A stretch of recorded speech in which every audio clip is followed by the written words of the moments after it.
Daddy, pinangarap niya na magkabati-bati tayo at magkasama-sama tayong ni Lolo, diba? Nararamdaman ko, malapit nang mangyari yun. Alam ko, pag nangyari yun, matatahimik na si Daddy.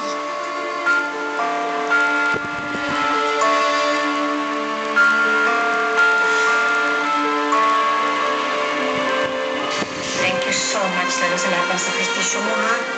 Sa pag-give up mo kay Emerald. Let's not talk about that. I just wanted you to know that I was grateful. Alam ko kahit na masakit, ginawa mo pa rin. At higit sa lahat, tinatunayan mo na ikaw ay isang Bersilda. Tutuparin ko lahat ng mga responsibilidad ko sa inyo sa mga manggagawa. Sisiguraduhin ko na tuluyan kayo makalaya dito para matulungan natin ang mga tao. Maraming salamat, ha, Marco. Huwag ka mag-alala. Makakalaya rin ako. Hawak mo ni Leon ang batas. Hawak ko ang hulugas.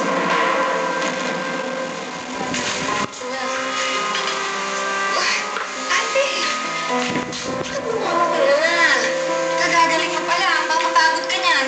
Okay na ako. Mag-sorry sa mga kinikilos ko nung nakarang araw. Hindi kasama kapag-isip ng matino eh. Naiintindihan naman kita, ate eh.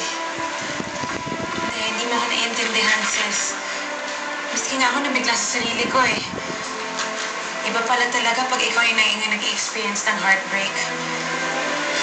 Yung mga pinagtatawanan ko dati, ganito pala. Kaya ikaw, Jugan, ha? Huwag bukas magmahal. Ate, kapag hindi naman buhos magmahal, kapag hindi todo-todo, para namang hindi pagmamahal yun eh. Pero Jewel, kapag binigay mo ang lahat, wala nang matitira sa'yo kapag umalis na yung taong mahal mo. Ang pagmamahal parang alak. Masarap.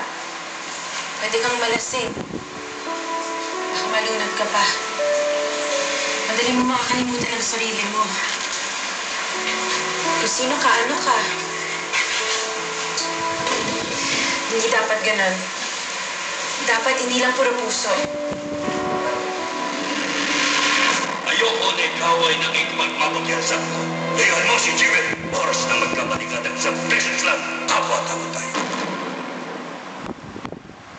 Actually, naiingit na nga ako sa'yo eh. Sana di na lang ako sa isang Desilva nagmahal. Pero huwag magkakamali si Jaime, ha?